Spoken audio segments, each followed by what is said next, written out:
আসসালামু আলাইকুম রহমতুল্লাহি বরকত। আশা করি সবাই ভালো আছেন। আমরা যে ভিডিওটা বা যে ছবিটা দেখতেছি সেটা হচ্ছে কি একজন প্রশ্ন ফাঁসকারী ব্যক্তি। সে নামাজ পড়ে, সে রোজা রাখে, সে হজ পালন করার জন্য গেছে, সে কোরবানি দিয়েছে, সে এতিম মিসকিনদেরকে খাওয়াইছে। এইসব ভিডিও সব একাকার করে আমরা সোশ্যাল মিডিয়ার মাধ্যমে প্রমাণ করতে চাচ্ছি যে তিনি একজন মুসলিম, বা আমরা এটা প্রমাণ করতে যাচ্ছি যে দাড়ি থাকলে বা টুপি থাকলে সে অন্যায় চুরি বা প্রশ্ন ফাঁসকারী এভরিথিং সব কিছু করতে পারে যারা ইসলাম ধর্ম পালন করে বা যারা মুসলিম। আমরা এটা কিন্তু ফোকাস করতে চাচ্ছি, কারণ হচ্ছে আপনি দেখুন প্রত্যেকটা ছবি আপনার টুপি আছে, পাগড়ি আছে, হজে গেছে, নামাজ পড়তেছে, এমনটাই কিন্তু বেশি ফোকাস করা হচ্ছে এই সোশ্যাল মিডিয়ার মাধ্যমে। তো আপনারা যার যার জায়গা থেকে এই জিনিসটা করা থেকে বিরত থাকুন, কারণ হচ্ছে কি যে অন্যায় করেছে, যে দোষী, শুধুমাত্র তাকেই ফোকাস করুন, তাকেই নিয়ে আসুন। দাড়ি, টুপি, নামাজের জায়গা এগুলো নিয়ে কোনো লাভ নেই। তো আর বিশেষ করে আমি এই ব্যক্তিকে নিয়ে আমি কিছু কথা বলবো, সে কোনো ভুল করেনি।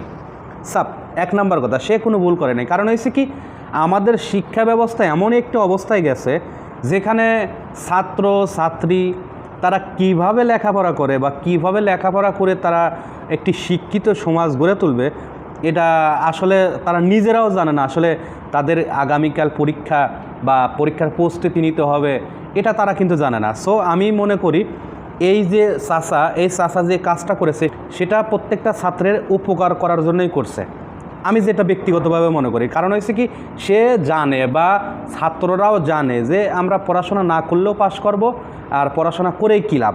মানে আমাদের মাথার মগজটা এমনভাবে ধোলাই ভরা হয়েছে যে আমাদের শিক্ষা ব্যবস্থাকে নষ্ট করতে করতে একবারে শেষ। বাংলাদেশের শিক্ষার কোনো মানই নাই, ধরা চলে বাংলাদেশের শিক্ষার কোনো মানই নাই। যে পাশ করবে সেও পাশ, আর যে পাশ করবে না সেও পাশ, মানে একাকার। মানে এখানে কোনো লেভেল নেই, কোনো রকম লেভেল নেই।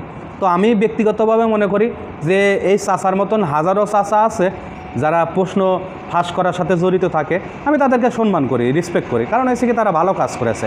এমনকি তিনি আবার এই টাকাটা আবার ইসলামের পথে ফকির মিসকিনকে বা আল্লাহর রাস্তায় ব্যয় করেছে, ভালো করেছে, সমস্যা নেই। তো কারণ হচ্ছে কি সে নিজেও জানে যে ছাত্ররা তো পড়াশোনা করে না, একটু উপকার করেই দেখি না, বা একটু উপকার করি, কতই না পিতামাতার সন্তান আছে, যদি পাস না করে তাহলে একটি স্বপ্ন নষ্ট হয়ে যাচ্ছে। আর এই উদ্দেশ্য করেই সম্ভবত এই চাচা এই জিনিসটা করছে। তো আমি সবার উদ্দেশ্যে আমি একটি কথাই বলতে চাই, সেটা হচ্ছে কি একটি শিক্ষিত জাতি গঠন করতে হলে একটি শিক্ষিত সমাজ গড়তে হবে। আর শিক্ষিত সমাজ গড়তে না পারলে জাতি অন্ধকার থেকে যাবে। শিক্ষা জাতির মেরুদণ্ড, আর মেরুদণ্ড যদি কেউ ভেঙে দেয় বা কেউ ভাঙার জন্য চেষ্টা করে, সেটা যে কোনোভাবেই কিন্তু করা যায়।